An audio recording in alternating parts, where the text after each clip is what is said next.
Have we sent any coffee to Marty Smith yet? Is the question. Nextround.store to buy your coffee. We need to ship him some coffee. I don't even know if Marty's a coffee drinker, Brownie. I don't know. Let's ask him. Marty Smith, ESPN. We got a lot of ground to cover with one of our favorite people in the world. He is with us on the JohnstonRVCenter.com hotline. Marty, welcome in, first of all. How are you today?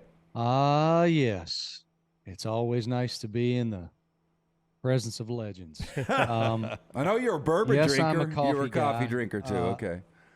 Hardcore coffee drinker. In fact, it's one of the great simple pleasures in my life.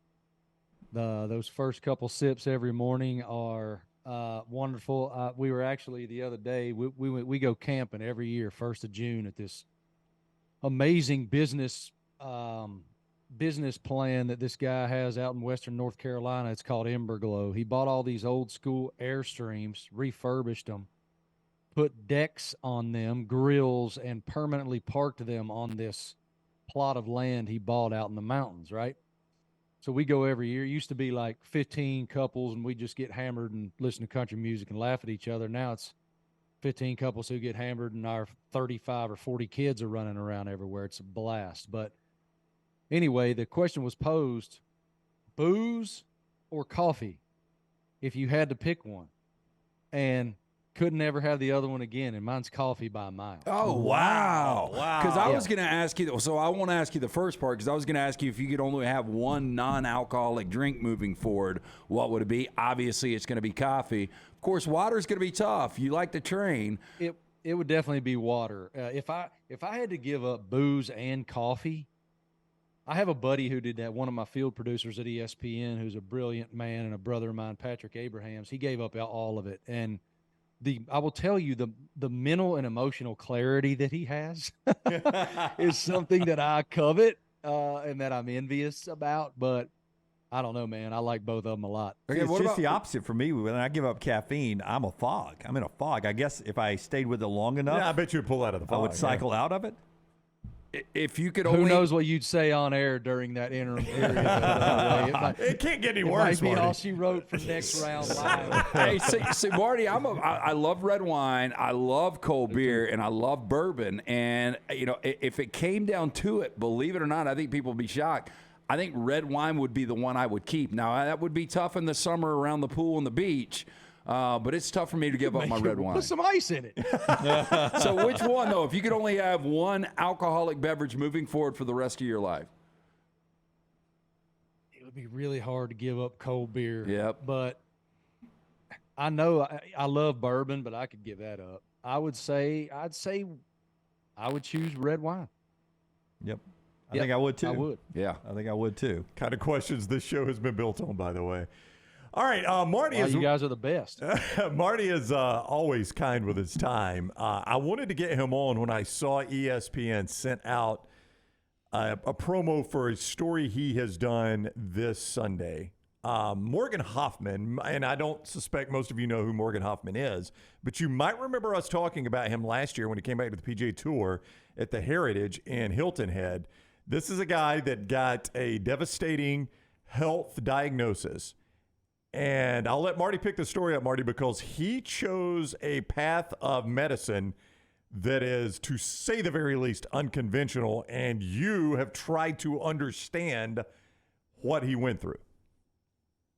First of all, thank you guys for giving me a second to talk about this. Yeah, our piece on Morgan will debut on SportsCenter, the 8 a.m. SportsCenter on Sunday. I also wrote a complimentary ESPN.com piece that is unbelievably detailed about Morgan's path and the lengths to which he's gone to cure muscular dystrophy. So I'll give you the quick kind of resume for him so you guys can understand how prodigious he was. He was the #1 amateur in the world in 2009, was a 3-time All-American at Oklahoma State, played with Ricky Fowler, Taylor Gooch, Peter Uihlein. They had the best team in the country.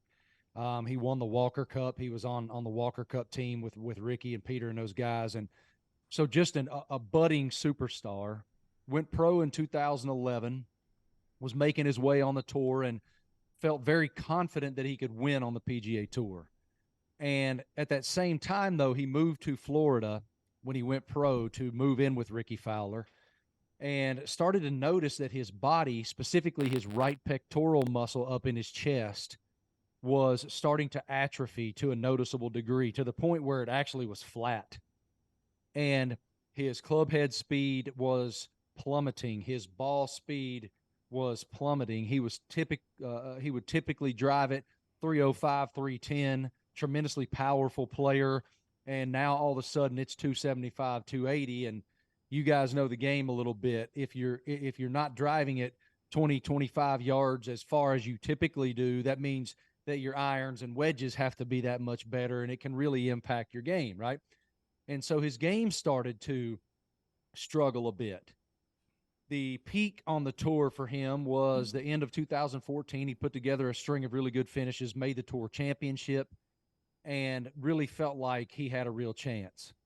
But as his career profile grew, his body was shrinking. And so he went on this exhaustive tour, as it were, of hospital visits, specialist visits, trying to figure out what was going on with his body. Nobody could figure out what was going on. One doctor, he told me in Denver, Colorado, thought it was an entrapped nerve under his right clavicle. He said after 20 minutes of massage therapy, it would unlock that nerve and his body would be fine. Well, that never happened.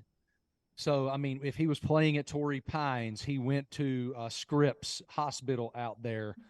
He went to Mayo. He went to all these renowned medical facilities. Nobody could figure it out. Well, finally, he went to HSS in New York, agreed to do quite a battery of blood testing, and a doctor there told him, I'll know something in 2 weeks. 5 months later, phone rings, and they diagnose him with muscular dystrophy. And it was this shocking diagnosis, as you would imagine, because, you know, when you're someone who your entire dream has been one thing, you're on the cusp of that dream, you're living it in a lot of ways, all of a sudden there's this diagnosis that your body is giving up on you.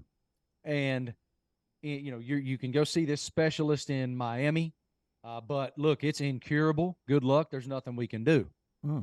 He then goes to the University of Miami, visits the renowned MD expert, who tells him, yes, I agree with the diagnosis, and not only is your right pec in atrophy, so is your left. It's beginning in your left. And so he's like, look, man, there's nothing we can do. Come back in 10 years. It's not too bad right now, but when you're requiring a walker and a wheelchair, come back and we'll give you some PT exercises to do.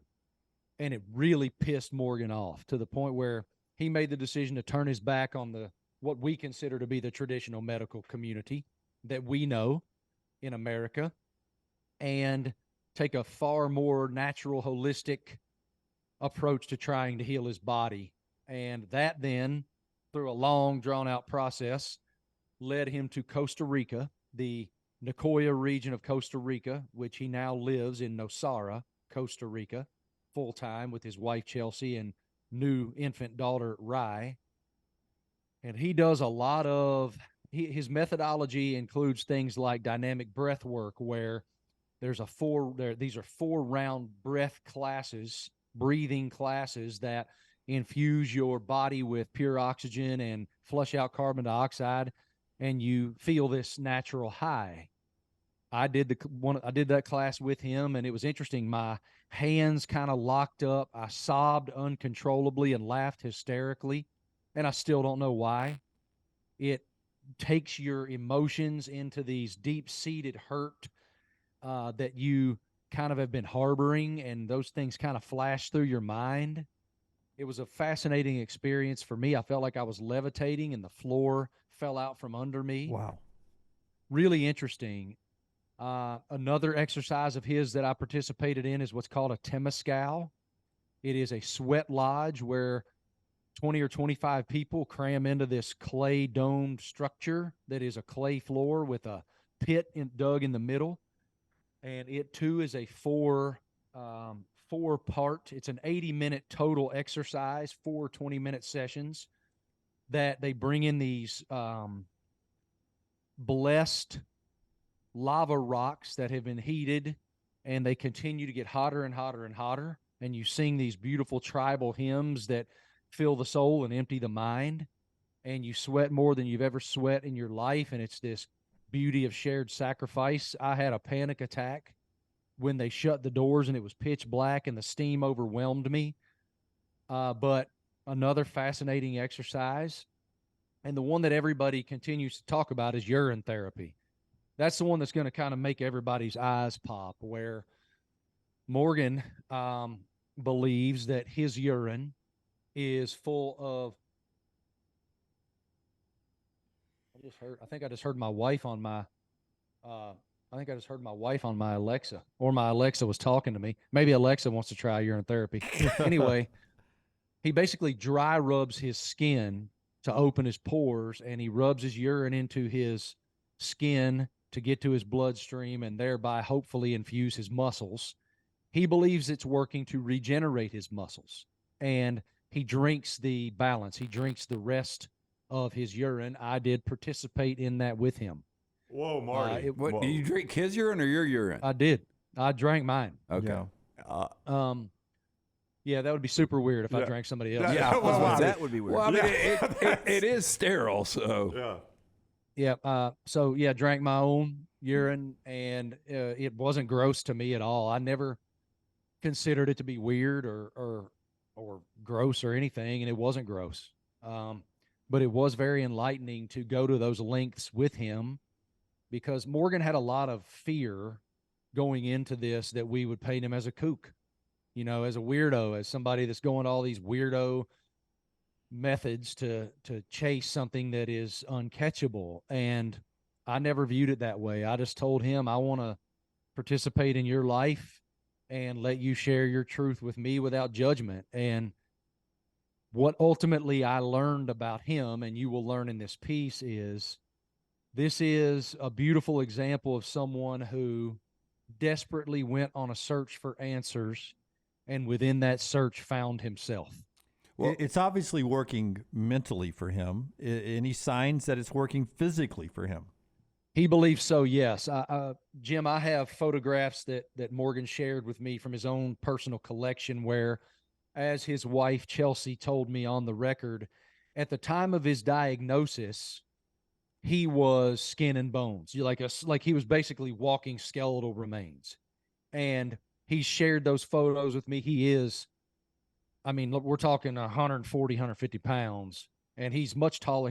I think Morgan's maybe 6'2", 6'3", and was a guy who was absolutely jacked. I interviewed Ricky Fowler down at Medalist for this, and Ricky told me, like, I've never seen anybody work out harder or was more singularly minded to get to the PGA Tour and be entrenched on the tour and a winner on the tour as Morgan was. And so, he spent his whole life focused on this dream, and then that dream was sort of snatched from him. But the beauty that's come from it, guys, is this person who, he bought this 275-acre plot of land on a gorgeous mountaintop in the jungle there in Costa Rica that he named Nakawa, which is the word awaken spelled backwards.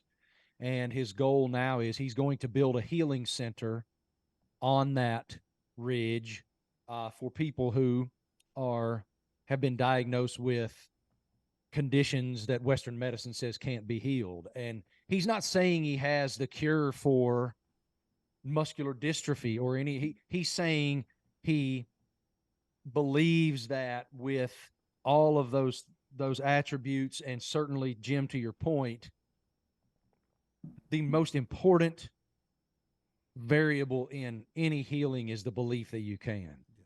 And that's a major part of this too. Congratulations and kudos to you for being a method actor and going through all of that. I know that was probably a really interesting experience. But Marty, when he turned his back on traditional medicine, how did he find these other things to do? Like, I would assume it's tough to just go in and Google, what am I supposed to do now?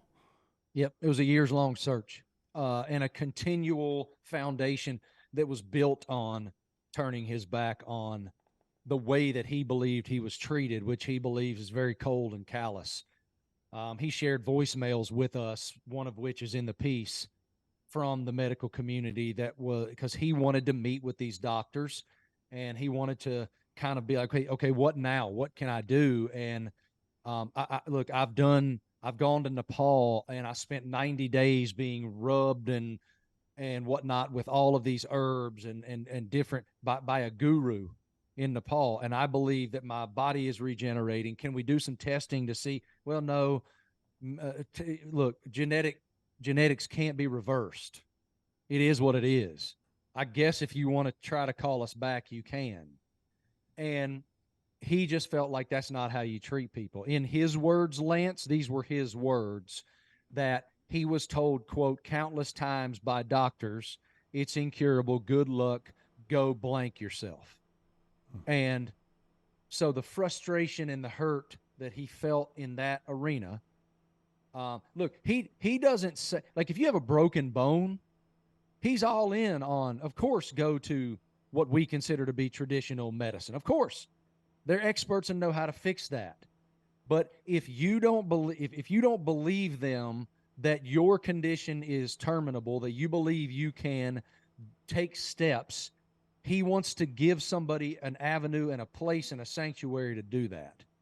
And it's been a fascinating journey with him. I mean, it's been an 8-month journey. We started this 8 months ago, and it'll finally make its way to TV on Sunday. So is he going to charge people to, like, come to Costa Rica that want to get these treatments? I mean, how does that work? I doubt it. I don't know. I would imagine that insurance might be tough in that arena. You know I would think, yeah. So,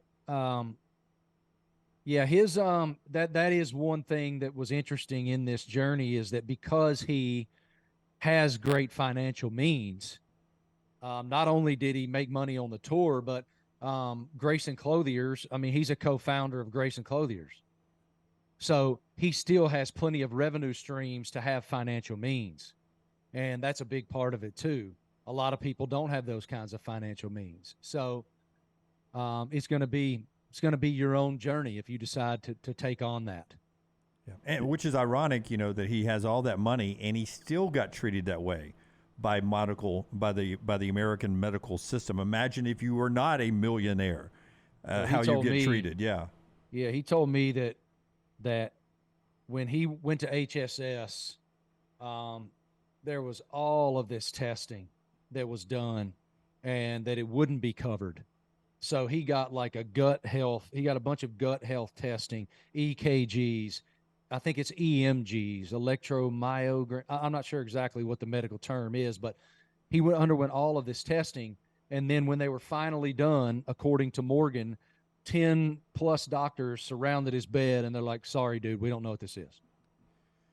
And so it was it was a lot for him. ESPN's Marty Smith on the JohnstonRVCenter.com hotline. Again, this is going to air on the Sunday SportsCenter, so you can catch this, and they will have it on demand if you happen to miss it. But make sure you catch it on the Monday SportsCenter. 8 Eastern, 7 Central. Yeah, Sunday SportsCenter. I'm sorry, 8 Eastern, 7 Central. He at one time, Marty, was a top 100 player in the world. He topped out at 84th in the official world golf rankings before this diagnosis. He did attempt, I believe it was 5 events, a comeback in 2022. Is he completely finished? Does he have any aspirations? Last year. Yeah. Yep. Attempted 5 tournaments and made 2 cuts. Yeah. Is he completely done, though? Does he have any aspirations to try to do that again? He does have aspirations. And like a lot of people who, I've always heard this from race drivers who decide to retire. They watch racing on TV and go, man, I could strap back in one more time and go run this thing. But golf, of all sports, if you're not doing it every day, all day with tremendous precision and conviction, it's real hard.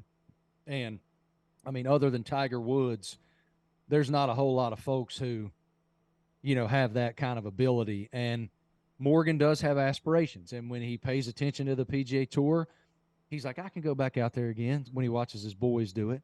But he has told me that his magnetic pull right now is to Nakawa and his wife and daughter, and trying to offer refuge and hope to the hopeless. And so that's where his mind is on that. Would you ever try the breathing treatment again? Absolutely, and I will. I will also do a Temescal again. I live in Charlotte, over in Asheville, not Nashville, over in Asheville. They have Temescal classes. I learned a lot, Lance. That breathing exercise was very interesting. I've spent months and months and months trying to work through mentally and emotionally what I purged right there.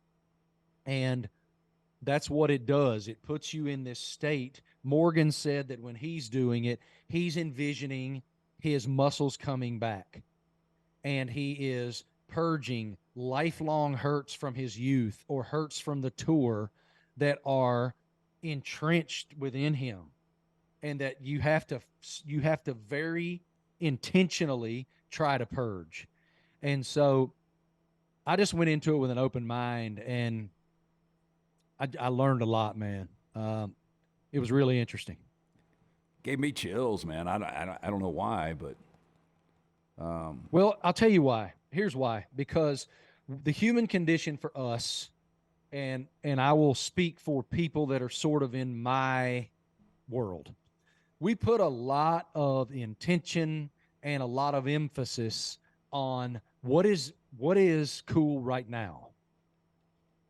We talk about what is right now, but we tend to mock that which we do not understand. And that is just our defense mechanism. Our defense mechanism is, wait, you drink your own pee? That's weird. What a wacko.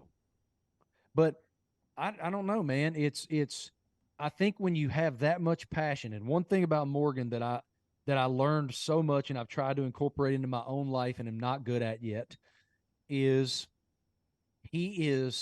I've never met anybody that was more present than he is. He has this ability now. Like, he had this funny quote to me: what if this didn't happen? I'd still be on the PGA Tour bitching and complaining about making millions of dollars and not having a nice courtesy car. But there's just so much more to life. The joy, the hurt, the pain, the triumph that I have witnessed after leaving the tour is so much more important than good golf shots. And while that's so true, it takes, John Calipari told me in my new book, nothing brings about change in this life but crisis. Kumbaya sessions don't. Crisis does. And it took this crisis for Morgan to truly dig deep enough to find exactly what he was looking for in this life. And I wish I could be more like that. You mentioned new book. I didn't know if we could unveil that man. today. Go ahead. Because today's the day, right? Yep.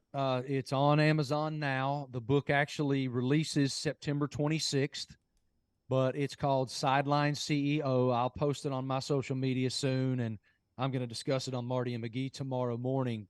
But I interviewed Saban, Dabo, Urban Meyer, Jimbo, Mac Brown, John Calipari, Tom Izzo, Patty Gasso. Congratulations, just won her 7th national title and 3rd consecutive last night with Oklahoma softball. Kim Mulkey, Doc Rivers, on and on and on.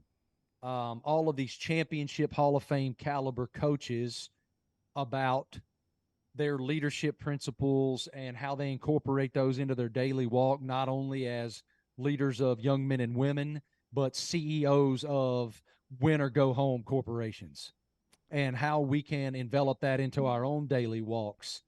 I wrote it in an oral history type of format. I broke the book into 8 leadership pillars, including communication and listening, culture, crisis management, self-evaluation, evolution, all of these things. And it was just fascinating for me. And I'm obviously biased because I've put in a lot of time and effort, and I'm so grateful for everyone. I actually also included Greg Sankey in this book. A lot of people don't know that Commissioner Sankey was the 1991 such and such and such and such conference co-golf coach of the year back when he was at Northwestern State. But obviously, I kind of say that tongue in cheek. Commissioner Sankey's leadership through COVID for all of sport, much less just the SEC, saved college football and maybe college sport.